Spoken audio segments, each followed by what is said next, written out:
Bonjour à toutes et à tous, on se retrouve aujourd'hui pour faire la watchlist du mois de mai 2020. Mais avant de commencer cette vidéo, je voudrais dire un grand merci à toutes les nouvelles personnes qui sont arrivées récemment sur la chaîne. J'ai gagné plus de 1000 abonnés durant le mois de mai et franchement merci beaucoup, je m'y attendais pas du tout. Ça me fait énormément plaisir de voir que la chaîne vous plaît, que ça attire de nouvelles personnes quasiment tous les jours. Et un grand merci tout particulier à la chaîne Occulture qui a parlé de ma chaîne dans leur dernière vidéo Occultube. C'est à eux que je dois, je pense, toutes ces nouvelles personnes sur la chaîne. Donc voilà, je les remercie énormément, je leur fais un gros bisou et puis merci encore à toutes les nouvelles personnes. J'espère que le contenu de la chaîne continuera à vous plaire. Pour les films que j'ai vus au mois de mai, comme d'habitude, je vous invite à me suivre sur Letterboxd. Là-bas, je fais vraiment la liste de tous les films que je regarde, même en dehors des films d'horreur. Donc voilà, on me pose souvent la question de savoir quel genre de film j'aime en dehors de l'horreur.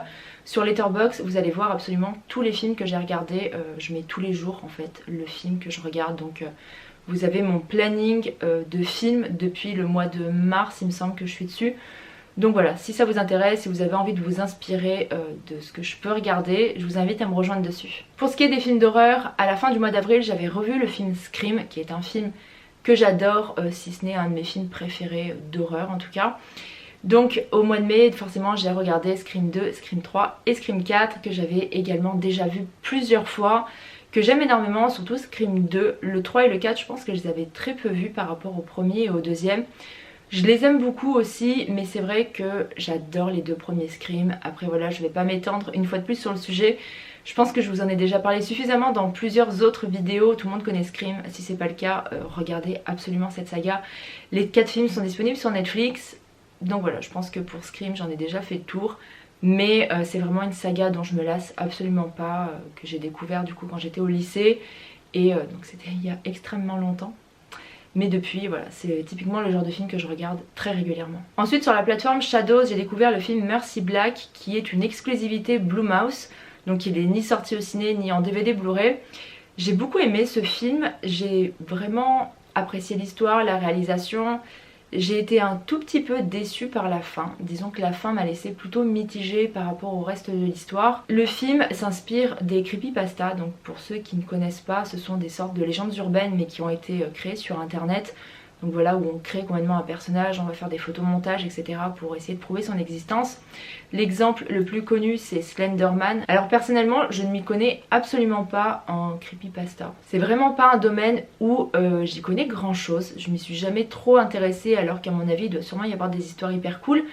Mais le film Mercy Black s'inspire donc du Slenderman et notamment d'un fait divers qui s'est passé aux États-Unis il y a quelques années, où deux gamines avaient sacrifié une de leurs copines et elles l'ont agressée en hommage ou en offrande au Slenderman. Donc le film Mercy Black reprend exactement le même fait divers. On va donc suivre deux petites filles qui ont agressé une troisième gamine au nom du personnage de Mercy Black, qui est un personnage qu'elles ont inventé et qui est censé rendre leur vie meilleure, effacer la douleur qu'elles peuvent ressentir, etc.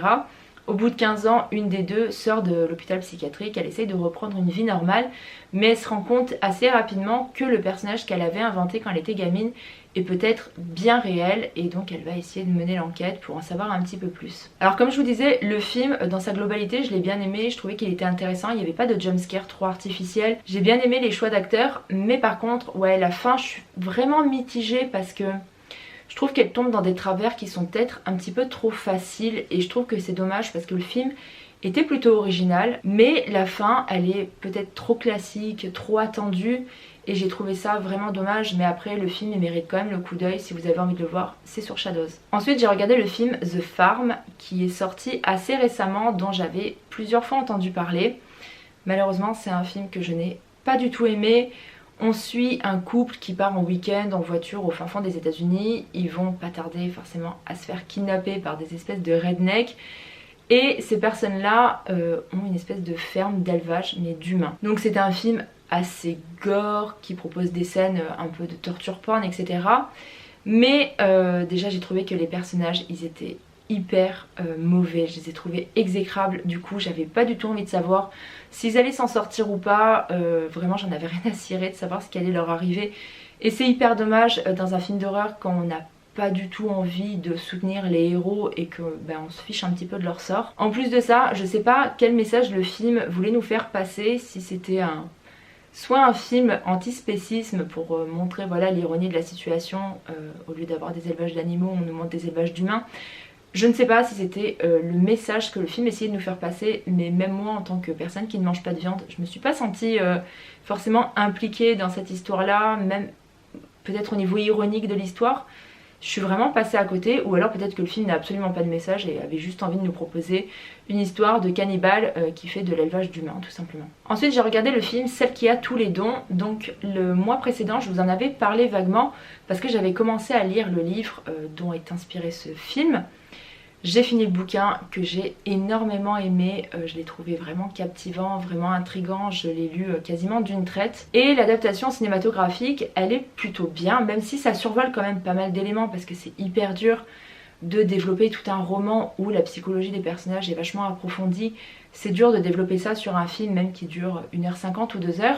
Mais malgré tout, même si l'adaptation est un petit peu légère on va dire dans les grandes lignes, c'est quand même une bonne adaptation, j'ai passé un super bon moment en regardant le film.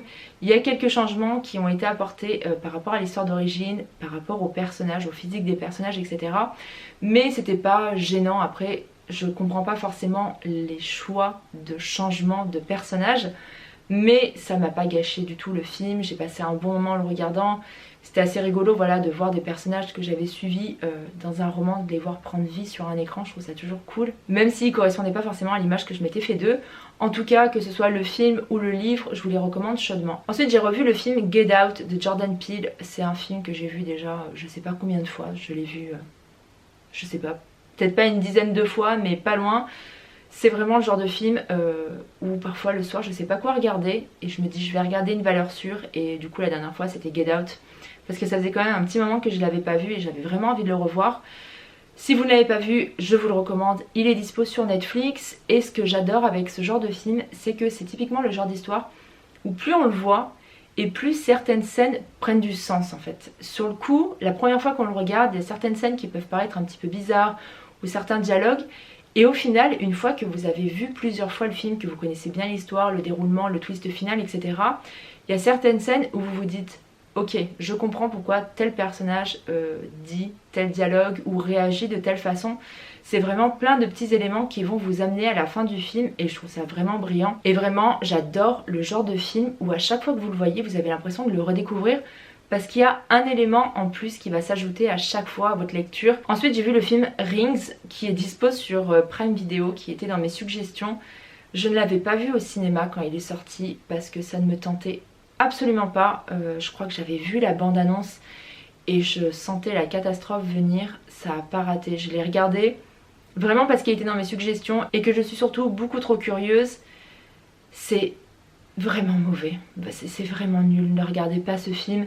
C'est une suite donc de la saga Ring, le cercle, donc la version américaine. Mais c'est typiquement le genre de suite où on sent qu'ils avaient juste envie de faire une suite et du coup l'histoire c'est n'importe quoi, l'histoire est hyper mauvaise, les personnages sont pas intéressants, la résolution finale on la voit venir à 3 km donc il n'y a aucune surprise. En plus de ça, la réalisation est pas géniale, le montage est franchement moche, il y a des effets de style qui sont vraiment laids.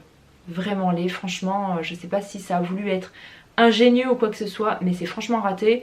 Pour l'histoire, si je m'en souviens bien, on suit des étudiants, alors je sais pas des étudiants de quoi ils sont, s'ils sont en sociologie ou quoi que ce soit, qui se mettent tous à regarder la vidéo, donc la vidéo de The Ring. Et en fait ils essayent d'analyser la vidéo et de conjurer la malédiction en se repassant la vidéo de personne en personne pour essayer de pas mourir au bout des 7 jours.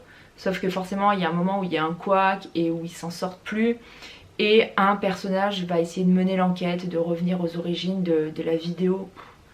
C'était mauvais, c'était horrible. Franchement, il était nul, nul, nul. Ne le regardez pas. Ensuite, j'ai regardé le film Swallow, qui n'est pas un film d'horreur à proprement parler, mais qui est tellement bizarre, déjà dans son histoire, dans son déroulement, dans sa façon de faire, que c'est le genre d'histoire qui devient horrifique parce que c'est trop bizarre pour être juste un drame ou juste un thriller. Dans Swallow, on suit l'histoire d'une jeune femme qui est mariée, qui a l'air de vivre une bonne vie parce que voilà, son mari a l'air assez riche, elle travaille pas, elle est à la maison, elle passe sa journée à s'occuper de sa maison, à faire à manger, etc. Elle a l'air de se plaire dans ce genre de vie là, sauf que rapidement elle a l'impression de plus vraiment avoir le contrôle sur sa vie. Elle a une belle-mère qui est hyper envahissante, qui est tout le temps en train de lui donner son avis sur tout. Jusqu'au jour où cette jeune femme tombe enceinte et là du coup l'emprise de ses proches est encore plus forte, encore plus envahissante. Et pour essayer de reprendre un petit peu le contrôle de sa vie, elle va se mettre à manger des objets qu'elle n'est pas censée manger. Comme par exemple des épingles, des petits objets, des piles, etc. C'est hyper bizarre à raconter comme genre de film parce que voilà, c'est le genre de synopsis vraiment étrange. C'est un film qui est vraiment à part. Moi j'ai beaucoup aimé voilà, la façon d'emmener le truc en fait. C'est l'histoire d'une femme qui a juste envie de se réapproprier sa vie et son propre corps parce qu'elle a l'impression de complètement perdre le contrôle sur sa vie. Donc elle trouve un moyen détourné de reprendre le contrôle sur tout ça. Malheureusement dans ce film là je trouve que la fin gâche un petit peu le film parce que la résolution est trop facile et parce que la résolution arrive beaucoup trop vite. Le film est hyper mystérieux en soi et vraiment étrange, ça nous emmène vraiment dans une ambiance très particulière. Mais la fin, elle veut peut-être résoudre trop de choses trop rapidement et c'est mal amené et j'ai trouvé que la fin franchement faisait pas spécialement honneur à tout ce qu'on venait de voir auparavant. Et j'ai trouvé ça dommage parce que finalement, le métrage en lui-même est assez envoûtant, mais la fin nous fait retomber dans une espèce de réalité peut-être un petit peu trop terre à terre et j'ai trouvé ça vraiment dommage. J'ai ensuite regardé le film The Room, alors pas le film The Room, le fameux navet que tout le monde a vu. The Room qui est sorti très récemment en DVD et Blu-ray. J'en avais entendu parler, j'étais assez curieuse de le voir et je suis vraiment hyper mitigée sur ce film-là. Parce que c'est le genre de film qui selon moi est beaucoup trop facile en fait dans son intrigue, dans son histoire, dans son déroulement et dans sa conclusion. C'est le genre d'histoire qu'on a l'impression d'avoir déjà vu 1000 fois ou qu'on a même l'impression d'avoir écrit soi-même en fait. Quand j'ai vu le film, je savais exactement comment ça allait se passer et à aucun moment je ne me suis trompée. On suit l'histoire d'un couple qui achète une grande maison pour y vivre. Le mari est artiste donc voilà il a besoin d'une grande maison avec des grandes pièces pour pouvoir peindre etc.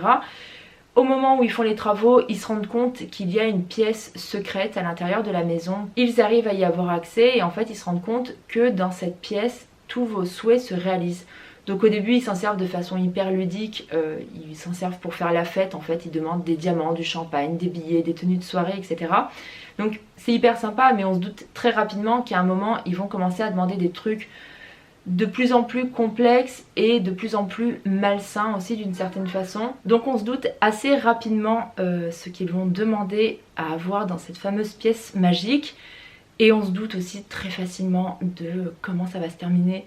La fin elle est assez tirée par les cheveux, même si elle est prévisible, c'est franchement... J'ai pas passé un moment horrible en le regardant parce que j'étais quand même assez intriguée, je me suis dit peut-être que le film va partir dans une autre direction à laquelle je ne m'attends pas.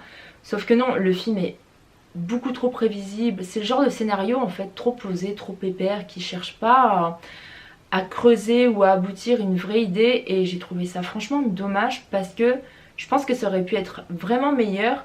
Sauf que c'est beaucoup trop paresseux. Et sur Prime Video, j'ai découvert le film I'm Not a Serial Killer. Donc forcément le titre m'a attirée. On notera mon accent au top quand même. Le titre du film m'a attirée parce que vous savez que j'aime beaucoup les histoires de tueurs en série, donc forcément ce genre de titre ça me parle. On suit un jeune homme qui est passionné de tueurs en série, voilà, il connaît absolument tout sur les tueurs en série. Sa mère travaille dans un salon funéraire et souvent il l'aide en fait à la préparation des corps, ce que je trouve hyper malsain parce que c'est un lycéen qui doit avoir genre 15-16 ans. Sachant qu'en plus il est passionné de tueurs en série, je pense que lui faire de la thanatopraxie c'est peut-être pas une bonne idée. Mais ceci dit, au fur et à mesure des corps qu'ils vont recevoir avec sa mère, il va se rendre compte qu'il y a des similitudes en fait entre les différents cadavres et il va se dire qu'il y a peut-être un tueur en série dans sa ville et donc forcément il va mener l'enquête sur ce tueur en série. J'ai beaucoup aimé parce que j'adore ce genre d'histoire. Même si c'est pas forcément super original comme pitch de départ, j'ai déjà vu plein de films avec ce genre d'histoire là. Ici c'est fait de façon plutôt originale, j'ai bien aimé le dénouement en plus, on ne s'y attend absolument pas. Voilà, le film part dans une direction totalement inattendue et donc même si le scénario de départ il est quand même assez classique, franchement la fin elle m'a vraiment surprise, j'ai beaucoup aimé, ça change presque de ton en cours de métrage donc c'est assez bizarre parce qu'au début on a l'impression que ça va juste être un thriller ou un policier avec un petit peu d'horreur. Mais il y a un moment où ça va changer de registre et j'ai beaucoup aimé, à savoir que dans le casting il y a l'acteur Christopher Lloyd et j'ai trouvé ça plutôt cool de le voir dans ce genre de film. Toujours sur Prime Video, alors ce ne sont pas des films à proprement parler, même si ce sont des longs métrages, mais j'ai regardé 2 épisodes de la série Into the Dark, qui est une série donc qui est produite par Blumhouse, où si vous ne connaissez pas le concept en fait, c'est de faire un film parfaite aux États-Unis. Donc il y a un épisode d'Halloween, de Thanksgiving, de Noël, fête des mères, etc. Déjà, moi j'adore le concept de départ, je trouve ça super original parce que ça permet d'aborder des thèmes classiques mais d'une façon qui peut être complètement détournée. Le seul problème qu'il y a par rapport à cette série, c'est que donc ce sont à chaque fois des films qui durent entre 1h20 et 1h30 à peu près. Mais il y a certains concepts qui, même s'ils sont intéressants, on sent qu'ils traînent trop en longueur en fait. On sent que 50 minutes ou 60 minutes ça aurait suffi en fait pour traiter le sujet. Ceci dit, j'ai regardé l'épisode qui s'appelle Pur, qui correspond à une fête qui n'existe pas en France. J'ai dû chercher sur internet à quelle fête ça correspondait parce que j'arrivais pas du tout à trouver. Et en fait c'est une fête qui s'appelle le jour père-fille. Donc voilà, c'est pour célébrer la relation entre les filles et leur père. Et ici on va suivre des personnages qui se rendent dans un camp de pureté. C'est un concept qui existe aux États-Unis que je trouve absolument malsain et glauque à souhait. C'est en fait des camps où les jeunes filles vont aller faire un stage de la Bible en fait, où à la fin de ce stage elles vont devoir promettre à leur père qu'elles vont rester vierges jusqu'à leur mariage. Ils font une espèce de cérémonie qui ressemble presque à une cérémonie de mariage où en général le père offre une alliance à la fille en gage de sincérité, voilà, comme quoi elle va garder cette promesse d'être vierge. Je trouve ça vraiment hyper bizarre. Mais en tout cas, dans le film, c'est hyper bien traité comme sujet parce que voilà, ça aborde bien l'aspect glauque de la situation. Et on va suivre donc des jeunes filles qui se rendent à ce stage-là avec leur père et elles vont se mettre à s'intéresser en fait au personnage de Lilith, qui est un personnage de la Bible, mais qui était le personnage qui était arrivé au paradis avant Ève. Donc je vais pas vous en dire plus, franchement si vous avez envie de le regarder il est super bien. Et dans la saison 1 j'ai regardé l'épisode qui s'appelle Flesh and Blood, qui est sur la fête de Thanksgiving. On suit une jeune fille qui est devenue agoraphobe suite au meurtre de sa mère. Donc elle vit recluse dans la maison qu'elle partage avec son père. Elle ne peut absolument pas sortir de chez elle, même pour aller chercher le courrier sur le pas de la porte c'est totalement impossible. Et elle va se mettre à s'intéresser à des histoires de disparition de jeunes filles qui se passent dans son quartier. Et elle se rend compte que les jeunes filles lui ressemblent assez étonnamment. Et forcément elle va commencer à avoir le doute sur son père. C'est vraiment pas mal, j'ai bien aimé, ça rejoint un petit peu l'histoire du film I'm Not a Serial Killer par exemple. Mais le problème avec celui-là de film c'est qu'il était un petit peu long, voilà comme je vous disais au début, un format d'1h20, c'était trop long pour ce genre d'histoire. Il y a un moment où ça tourne un petit peu trop en rond et où l'histoire avance pas beaucoup. On aurait aimé que ça soit un peu plus concis, un peu plus dynamique peut-être dans la réalisation.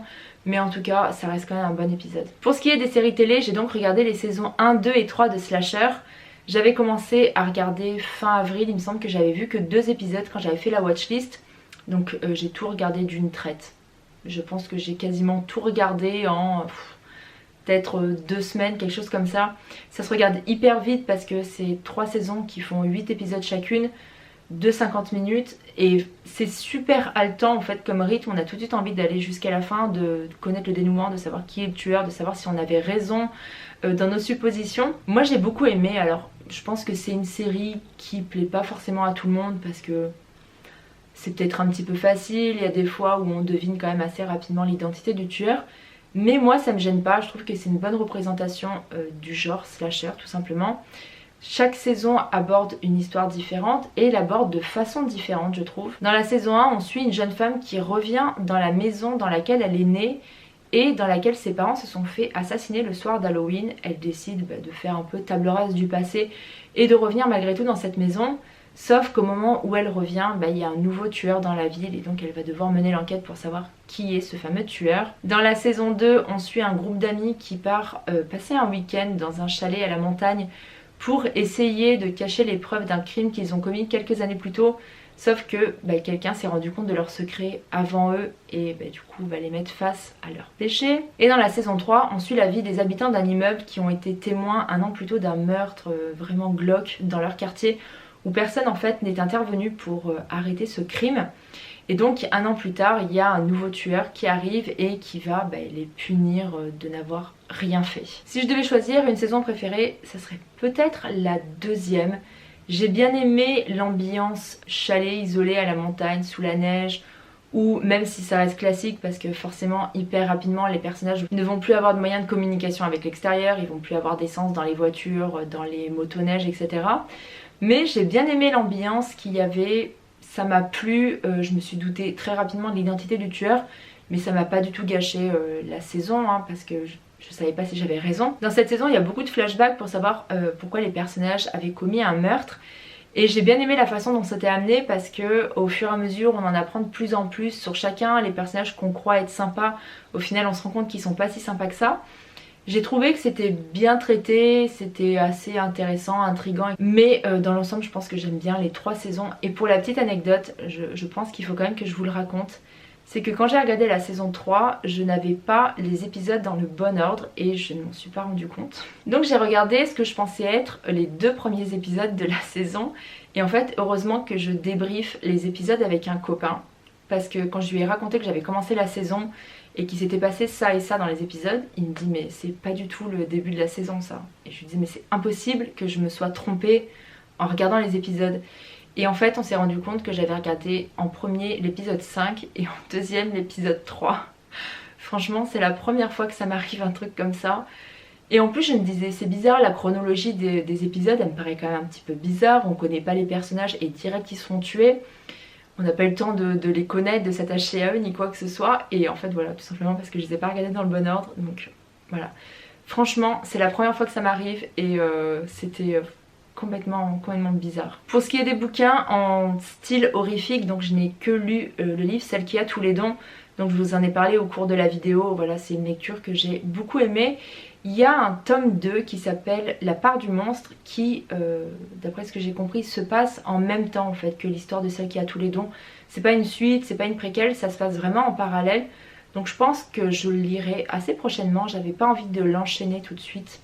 En général j'aime pas lire les sagas vraiment les uns à la suite des autres, je préfère lire un autre livre entre temps. J'espère que cette vidéo vous a plu, que je vous ai donné plein de nouvelles idées de films ou de séries à regarder. Si cette vidéo vous a plu, n'hésitez pas à me laisser un pouce en l'air pour me le faire savoir et pour m'encourager dans mon travail. Si vous n'êtes pas encore abonné à la chaîne, je vous propose de le faire tout de suite, voilà, c'est gratuit et je publie une vidéo par semaine. En attendant, vous pouvez me retrouver sur Facebook, sur Twitter, sur Instagram, sur YouTube et je vous dis à bientôt pour une prochaine vidéo. Salut!